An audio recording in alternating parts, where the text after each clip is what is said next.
दोस्तों आज का टॉपिक है हमारा ईएमटी। आज हम कुछ ईएमटी के बेसिक्स पढ़ेंगे और उससे जानेंगे। तो मैं सबसे पहले आप लोगों को ईएमटी के कुछ बुक हैं जो मैं प्रीफर करना चाहूँगी। Introduction to electrodynamics by Griffiths, electromagnetics by Sadiku, Chopra and Agarwal and JD Jackson. तो सबसे पहले हम बात करेंगे वेक्टर एंड स्केलर की। आप सब लोग जानते हैं स्केलर और वेक्टर के बारे में पहले से ही जानते हैं। Scalar which have only magnitude not direction and vector which have direction and magnitude both. तो इसमें आप लोग इसको जानते हैं, तो इसमें ज़्यादा कुछ बताने की मुझे वो नहीं है। तो अभी हम बात करते हैं राइट हैंडेड सिस्टम का, आते हैं कार्टेशियन कोऑर्डिनेट पे। कार्टेशियन कोऑर्डिनेट से भी आप लोग फेमिलियर हैं। अभी देखिए राइट हैंडेड सिस्टम, इसमें आपको first second third and fourth करके कार्टेशियन कोऑर्डिनेट दिया गया। इनमें से आपको फाइंड करना है कि जो है कि आपका कौन सा सिस्टम राइट हैंडेड सिस्टम है। इसमें आप देखेंगे कि फर्स्ट और थर्ड जो कार्टेशियन कोऑर्डिनेट गिवन है वो राइट हैंडेड सिस्टम है, और हम हमेशा राइट हैंडेड सिस्टम को ही यूज़ करते हैं। और आई जे के इसमें यूनिट वेक्टर होते हैं in x direction, y direction and k direction. I j का अगर हम क्रॉस मल्टीप्लिकेशन करते हैं तो के वेक्टर मिलता है, एंड अगर जे एंड के का क्रॉस मल्टीप्लिकेशन करते हैं तो हमें आई डायरेक्शन मिलता है। अगर इन राइट हैंड सिस्टम में हम हमेशा क्लॉकवाइज ही मूव करते हैं। अब हम बात करते हैं अपने नेक्स्ट टॉपिक पे, जो कि है वेक्टर। वेक्टर में अभी आपने सिर्फ वेक्टर पढ़ा होगा। वेक्टर अब यहाँ पे बेसिकली दो भागों में डिवाइड कर दिया गया है। एक तो है पोलर वेक्टर, दूसरा है एक्सियल वेक्टर। पोलर वेक्टर को हम ट्रू वेक्टर भी बोलते हैं और एक्सियल वेक्टर को हम स्यूडो वेक्टर भी कहते हैं। तो आइए देख लेते हैं कि पोलर वेक्टर क्या है। Polar vector are those vector whose sense of direction is independent of handedness of the coordinate system. Means क्या है कि पोलर वेक्टर वो वेक्टर होते हैं जो कि राइट हैंड साइड या फिर लेफ्ट हैंड साइड पे उनकी डायरेक्शन निर्भर नहीं करती है। मीन्स अगर वो राइट हैंड साइड में उनकी राइट हैंड सिस्टम में अगर उनकी डायरेक्शन ए टू बी जिस तरफ रहेगी, उसी तरफ लेफ्ट हैंड सिस्टम में भी वही डायरेक्शन उनकी होगी। या फिर हम पोलर वेक्टर को अदर तरीके से भी डिफाइन कर सकते हैं, which change sign under inversion of coordinates. Means अगर हम कोऑर्डिनेट्स को की साइन चेंज करते हैं तो वो वेक्टर जो पोलर वेक्टर होंगे वो उनकी साइन चेंज हो जाएगी। जैसे अगर हम एक्स डायरेक्शन को -x कर देते हैं या फिर y को -y कर देते हैं, तो वहाँ पे पोलर वेक्टर में जो डायरेक्शन होगी तो उसको अगर हमने सिंप्लीफाई करेंगे तो हमें विथ माइनस साइन आएगा, जिससे हमारा जो वेक्टर है वो विथ माइनस आ जाता है, तो हम उसको बोलते हैं कि वो पोलर वेक्टर है। आगे बढ़ते हैं एक्सियल वेक्टर पे। Axial vector is opposite of polar vector, that is whose sense of direction depends on handedness of the coordinate system. Means अगर एक्सियल वेक्टर की डायरेक्शन कुछ है इन राइट हैंड सिस्टम में, तो उसकी डायरेक्शन उसकी अपोजिट हो जाएगी इन लेफ्ट हैंड सिस्टम में। एंड अदर तरीके से हम इसको क्या डिफाइन कर सकते हैं कि which does not change sign under inversion of coordinate. मतलब कि अगर हम कोऑर्डिनेट्स का इन्वर्जन करते हैं तो उसकी साइन नहीं चेंज होगी, अगर वो प्लस है तो प्लस ही होगी। अब आइए देखते हैं हम एक छोटे से एग्जाम्पल से। Suppose a vector defined from A to B in right hand side, put a mirror image will be left hand system. Means अगर देख रहे हैं आप यहाँ पे एक हमने एक वेक्टर आर ले लिया है, ए टू बी, एक मिरर रख दिया है हमने, तो जो इमेज ये फॉर्म कर रहा है ये लेफ्ट हैंड साइड सिस्टम में है।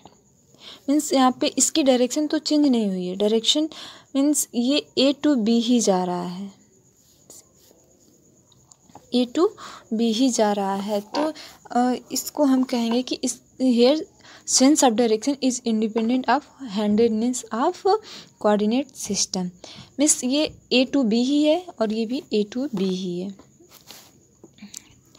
अब आगे बढ़ते हैं बेसिक ऑफ पोलर वेक्टर में आपका पोजीशन वेक्टर आता है।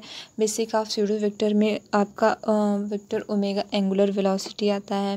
पोजीशन वेक्टर में क्या होता है कि आपका वेक्टर आर, तो आप कैसे लिख सकते हैं वेक्टर आर को? वेक्टर आर को आप क्या लिखते हैं? Vector r is equal to x i cap plus y j k plus Z k cap. अगर आप कोऑर्डिनेट्स का इन्वर्जन करते हैं, दैट इज़ माइनस एक्स को रिप्लेस करते हैं, सॉरी प्लस एक्स को रिप्लेस करते हैं माइनस एक्स से, एंड प्लस वाई को रिप्लेस करते हैं माइनस वाई से, सिमिलरली प्लस जेड को रिप्लेस करते हैं माइनस जेड से। तो हमें क्या मिलेगा? हमें minus sine x i cap plus y j cap plus Z k cap. और ये क्वांटिटी आपकी क्या हो जाएगी? वेक्टर आर हो जाएगी।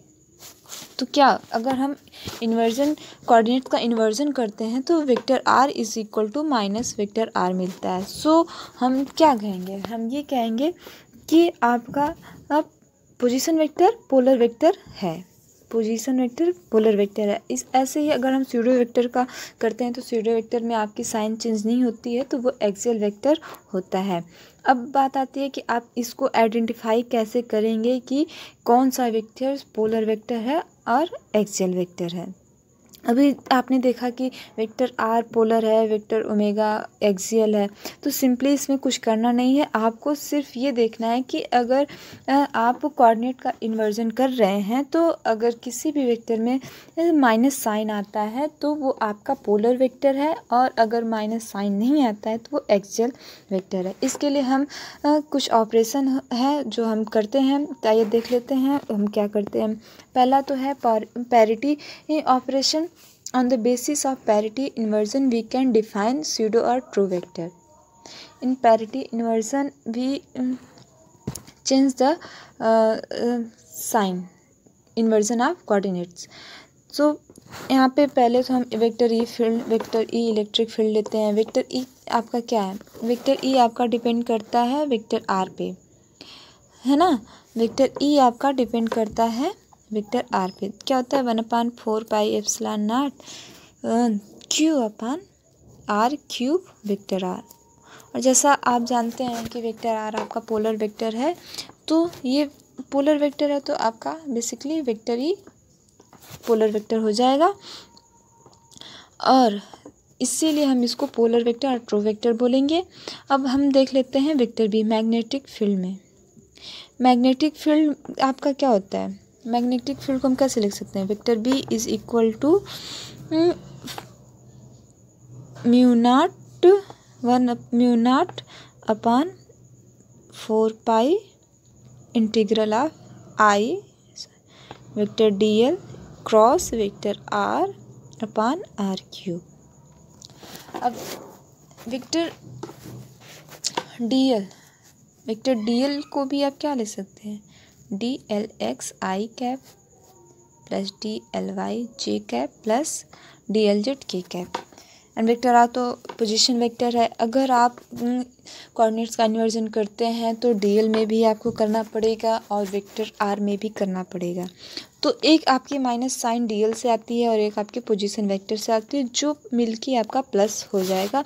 सो वेक्टर बी में जब आप कोऑर्डिनेट्स का इन्वर्जन करते हैं तो वहाँ पे आपको प्लस साइन मिलता है, जिसकी वजह से वेक्टर बी एक्सियल वेक्टर होता है। इसीलिए हम मैग्नेटिक फील्ड को स्यूडो वेक्टर और एक्सियल वेक्टर बोलते हैं।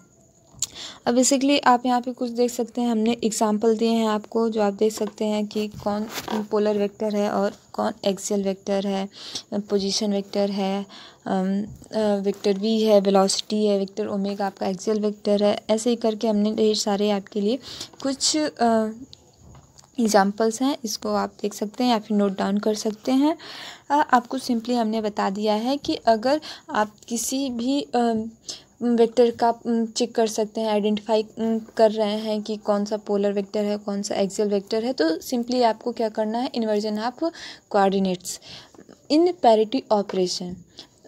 तो अगर आपकी माइनस साइन आती है तो वो पोलर वेक्टर है, अगर वो प्लस साइन आता है तो वहाँ पे वो एक्सियल वेक्टर होता है। अब बात करते हैं एडिशन और सब्ट्रैक्शन पे। पोलर टू पोलर और एक्सियल टू एक्सियल मीन्स अब पोलर वेक्टर है तो पोलर वेक्टर में ही उसका एडिशन होगा, सब्ट्रैक्शन होगा, और अगर एक्सियल वेक्टर है तो एक्सियल वेक्टर का ही एक्सियल वेक्टर में एडिशन और सब्ट्रैक्शन होगा। जैसे अभी vector D is polar vector and d vector d is equal to epsilon naught vector e plus vector p, where vector e is also a polar vector and vector p is also a polar vector. Similarly, we can check vector b is equal to mu naught vector h plus vector m.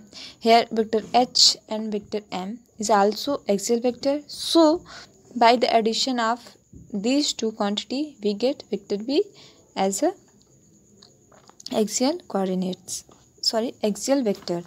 For अब हम देख लेते हैं कि for polar vectors parity operator value p is equal to -1। सो अब हम बात करते हैं पैरिटी ऑपरेटर वैल्यू की। For polar vector we can see p is equal to -v and for axial vector p is equal to +1। Thus we can say that the parity operator has 2 eigen value. Thank you so much. आज की video में बस इतना ही। अगर आपको ये video अच्छा लगा हो तो प्लीज़ इसे लाइक करें, शेयर करें एंड कमेंट करना ना भूलें एंड इस चैनल को सब्सक्राइब कर लें, जिससे कि अगर हम कोई नया वीडियो अपलोड करें तो सबसे पहले उसकी नोटिफिकेशन आपको मिल जाए।